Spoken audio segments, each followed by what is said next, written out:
Inilah first time aku nak puji kasut trail running buatan China. Kedua, jarang sekali untuk kasut yang tak berapa mahal yang mampu beli mempunyai design yang kemas dan cantik macam ni.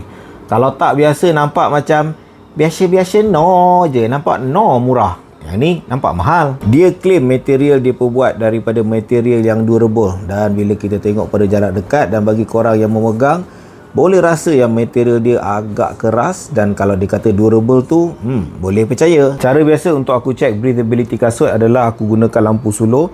Yang ni 1000 lumen. Bila aku letak kat belah dalam dan aku on kan, tengok cahaya yang keluar kita boleh nampak sikit je. Itu pun dekat bahagian sini je kan. Sikit je. Bererti kedap udara ke apa kau ni. Ok, tu dia review. So ini standby untuk kena review masuk dalam hutan. Bagi idea hutan mana aku nak pergi. Dan yang ni aku rasa dah boleh dah ni aku bagi orang.